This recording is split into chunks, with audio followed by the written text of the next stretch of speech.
Hi, welcome. Thank you for being here. Hey everyone, great to see you. My name is Jason Mander. I'm the Chief Research Officer at GWI. And my name is Alexis Harris. I'm a Research and Insights Manager for Global and North America at TikTok.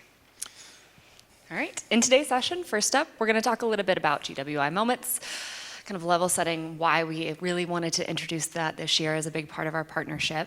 Then we're going to go into making real connections, so the importance of your audience during these moments. And then we'll talk a little bit about some insights that matter for these moments. We wanted to bring this to life with some really great examples that hopefully are kind of top of mind for you in upcoming moments, but not too far away where you're not in that planning stage yet. So today's session will be drawing on GWI Moments. It's a brand new data set looking at how consumers across the US plan for, engage with, and celebrate a whole range of cultural moments and holidays throughout the year.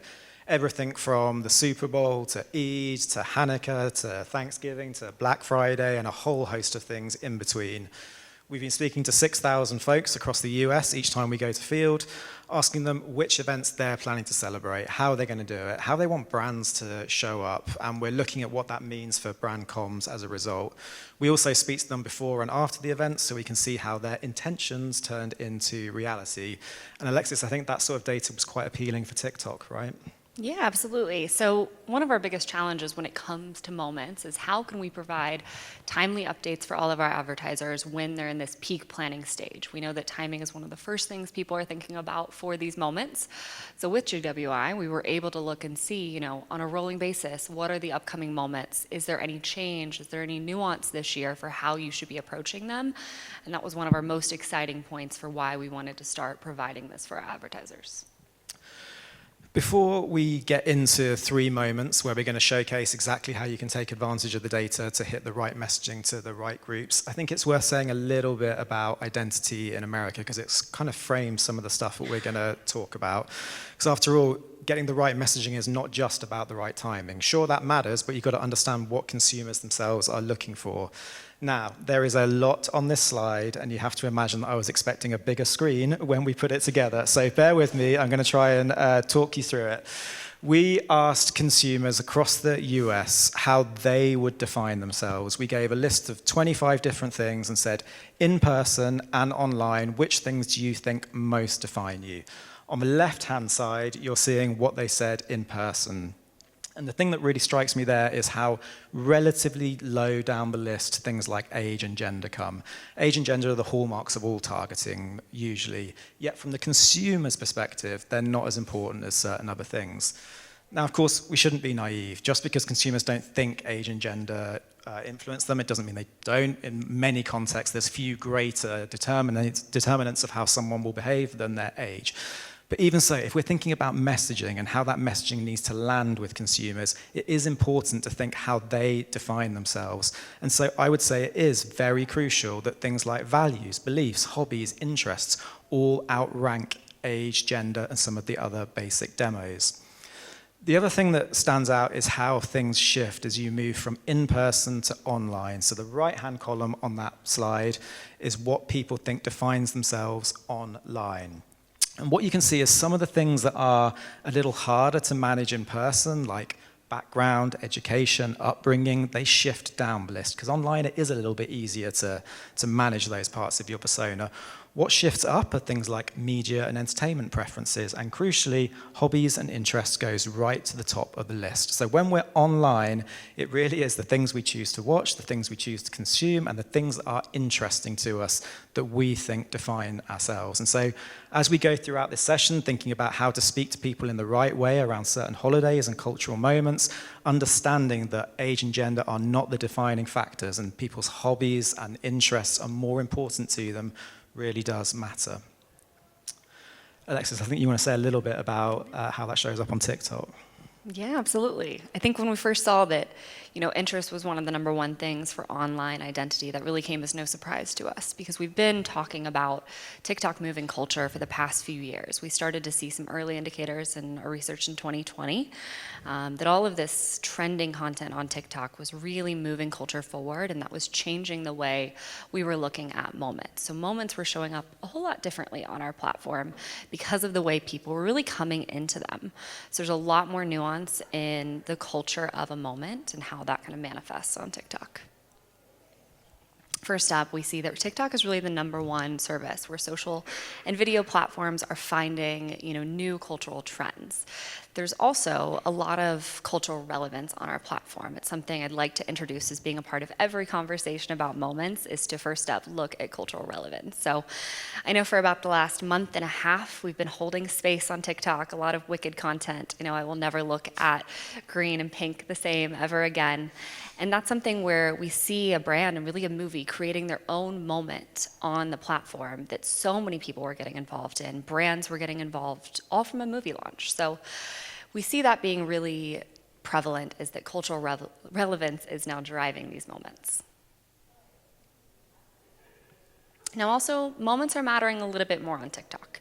And when I talk about moments, that's going to be everything from the Grammys to the Olympics to, a Christmas or a New Year. So any kind of moment can happen, or even, a movie release, to matter. But what's happening on TikTok is that people are really entering these moments because of their interests. They're saying, okay, maybe I just love film, and all of a sudden now I'm seeing Wicked, and that's tying to their holiday experience where they're like, okay, I'm entering Christmas, but I'm still thinking about how I can hold space. And this all ties together based on that initial interest. So moments are working a little bit harder and a little bit differently on our platform. So we'll dive into kind of why that's happening. So there's 3 really critical elements. We have these diverse communities. TikTok is nothing without our diverse communities that are building all of this culture.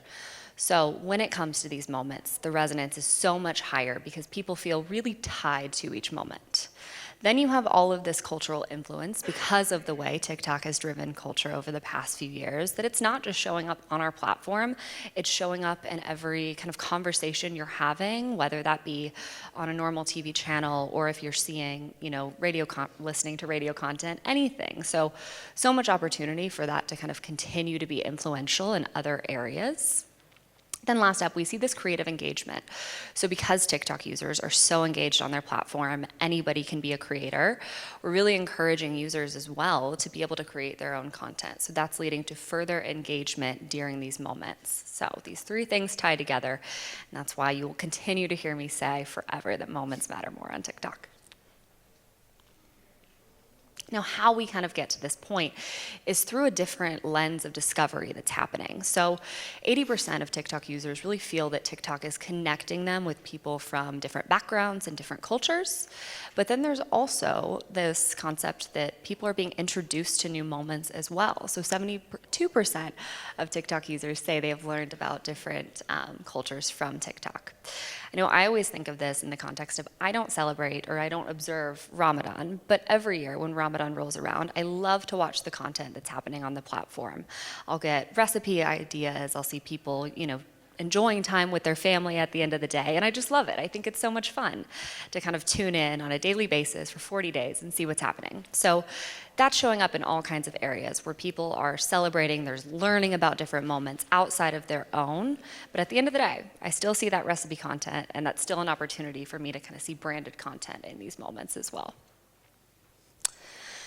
Now, these activations go beyond just timing. So we knew that if we were going to come up here and tell you all about the importance of cultural relevance, it's not just enough for us to kind of say that that's important and for us to say these audiences are here. We had to have some really strong proof points to show you too, because you're going to be playing around on the platform, finding these really authentic areas for your brand to fit into. So with that, that's kind of where GWI Moments comes into play, that we have these ongoing data points for you to pull from and see what's happening in this moment. Are there any new audiences that are coming into play? And how can you really show up in a culturally relevant way while also hitting that kind of perfect timing that we all know we need in these moments? So we've talked a lot of theory. It's time to put that into practice and showcase 3 moments from the year ahead and look at how we can use the data and understand who's going to be celebrating them to make sure the messaging is going to the right groups of people at the right time in a way that feels useful or culturally relevant to them. Because we're sharing the stage with TikTok, we're going to use TikTok as the example and look at the TikTok audience and how receptive they are to certain moments. And we're going to start not with the event that I thought we were going to start with. We're going to start with back-to-school shoppers. It's laughing like a curveball for the next slide, press. Back to school is actually very much top of my mind at the moment because my little boy went back to school at the start of this week on the same day that I was going to CES. And you can imagine how that landed at home when I put this in the calendar.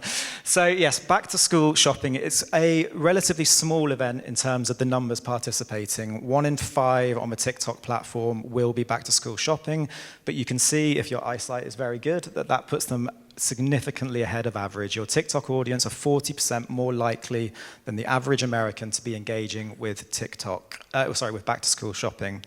So what do we know about this audience? Well, unsurprisingly, the vast majority are parents, and the rest of the audience is pretty much made up by students. So far, so expected, right? You can start teasing out some lesser-known quirks or correlations. So, for example, they happen to be big into Latin music, they're Ray-Ban buyers, and they're superhero fans.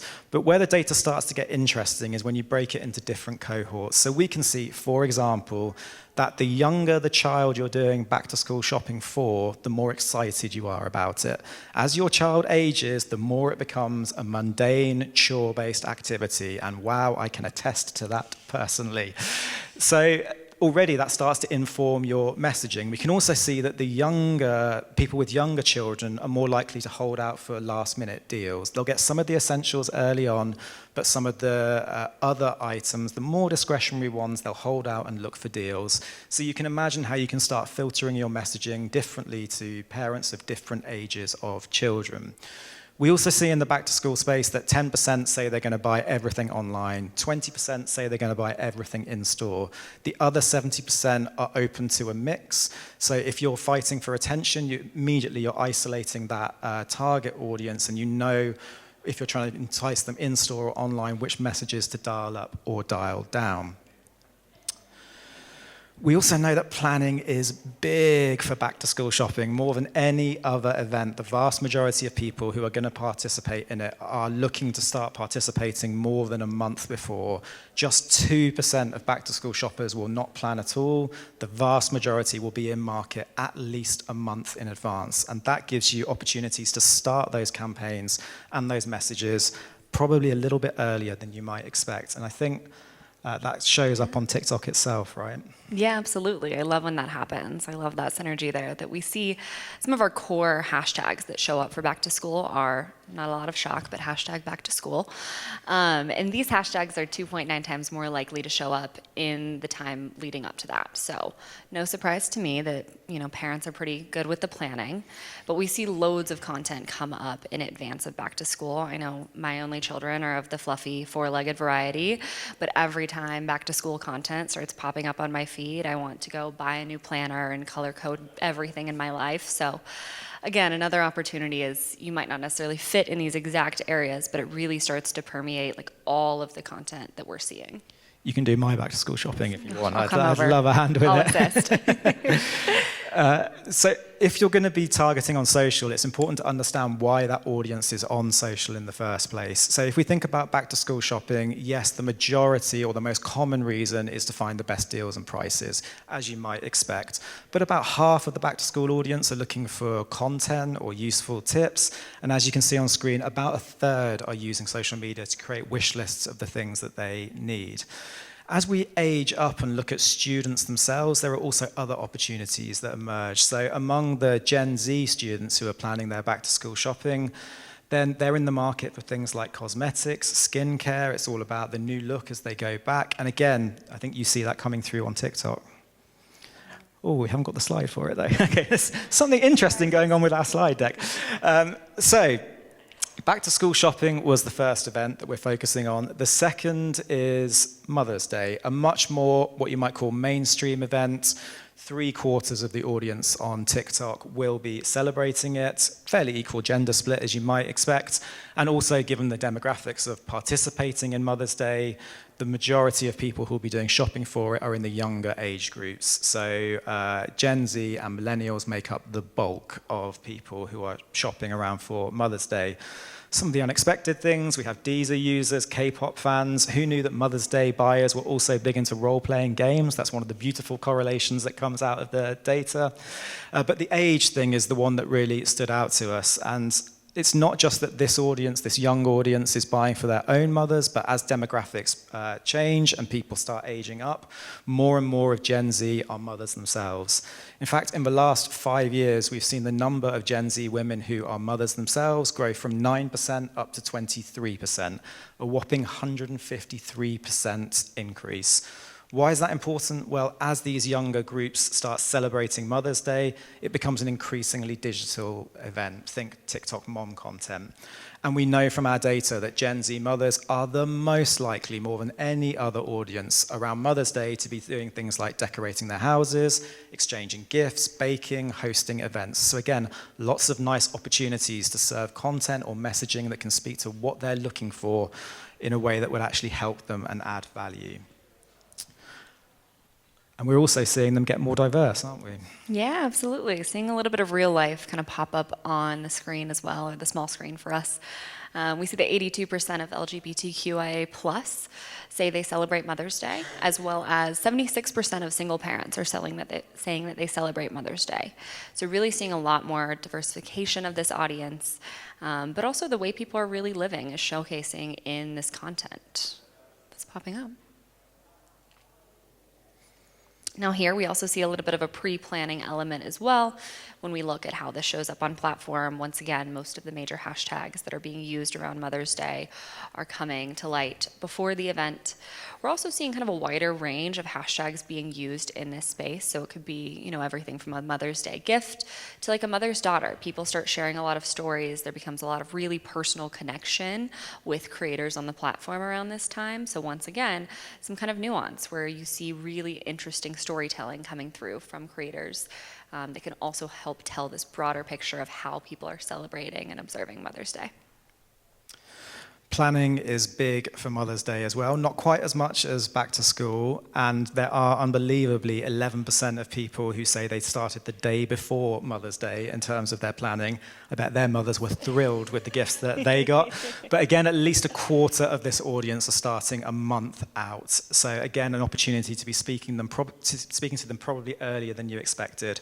What are they looking for? Again, the top options are obvious. They're looking for gifting ideas, they're looking for deals and good prices, but they're also looking for things like recipe inspiration, beauty inspiration. So there's that chance to serve them relevant content. And now for gift inspiration. I know I don't move a muscle these days without getting a few recos from TikTok, so looks like most of our audience feels the same. We see that TikTok users are 1.3 times more likely to use social media when looking for gift inspirations. But when it came to the actual gift inspirations we were seeing, GWI Moments really helped us understand there's more interest in cosmetics, so it's not just chocolates and flowers anymore. It's how can you gift mom with a new skincare routine or something to kind of treat herself. There was also more interest in luxury gift ideas as well.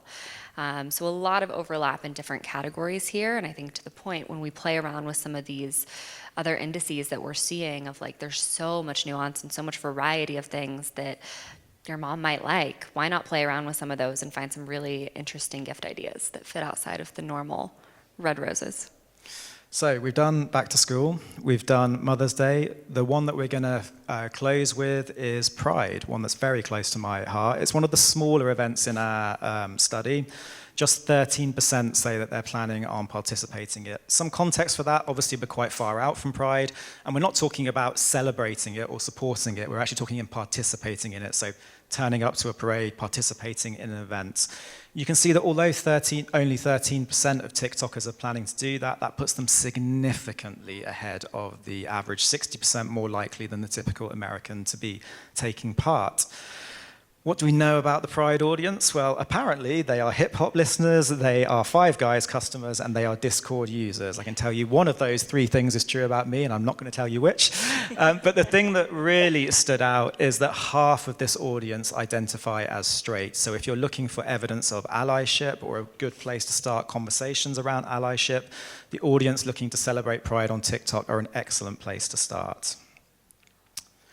Yeah, I love whenever we talk about pride to kind of approach it with a slightly different lens of this isn't just a moment, it's something that we really want to speak to the allyship from brands of showing up year round. So, outside of the LGBTQIA plus community, we're seeing that TikTok users are 36% more likely to engage with Pride Month than non-TikTok users. But with that comes this really strong sense of wanting brands to uplift the community. So it's not just in the month of June, it really is year round, and that will resonate very strongly with our users. So from here, the emphasis is going to always be authenticity in this space, but nearly half of our users say that they want to really see brands show up authentically. They're also saying, 30% more likely to want to see brands really amplifying the voices within the community. So much importance there that as you're planning, you're kind of bringing it back to that importance of authenticity in order to really resonate with our audience, is that you're amplifying but also showing up in really unique ways. Now, as you might expect, there's not so much planning that goes into Pride. This is the event where the most people are likely to just show up and participate on the day itself. But what does come through is a desire among those we spoke to see brands walking the walk and talking the talk all year round, not just painting themselves with rainbows during Pride Month itself, but serving content or doing acts that show support throughout the year. And if you look at what people are coming to social media for, it looks very different from some of the other events. It's about feeling part of the community. It's about educating yourself. So people are looking for brands to serve content and have conversations in this area, but it's got to be helpful, relevant, and more than anything, it's got to feel genuine and authentic. So those were the 3 events that we chose just to showcase in this session. If you could read what was on the screen, you could see that there's all manner of other events throughout the year where you could pull data to help you understand how your brand can start communicating in a way that feels relevant. And you could switch the TikTok audience to any audience that was of interest for you, although the TikTok audience is a very fun one to look at and see how it behaves. All right, and a few key takeaways. So, if nothing else, I really hope that you take away from this that while timing is important, we'll never forget about timing in the context of moments. We also are introducing this concept of cultural relevance. It's so important to be culturally relevant, but also not just important, it opens up all of these other doors that brings you to connecting with your audiences. So there's so many unique audiences. They're very diverse. It's important to kind of set aside some of this bias that we have or even preconceived ideas and really understand who your audience is, and that way you can resonate better. And then with that, you can bring these to life by always kind of staying in tune with, there might be changes from year to year. That's why we have GWI moments on a rolling basis.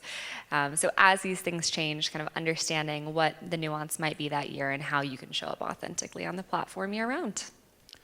Awesome. That's it for us. We haven't got time for questions. We're very happy to answer any questions you might have for us afterwards if you want to grab us. But thank you very much for listening.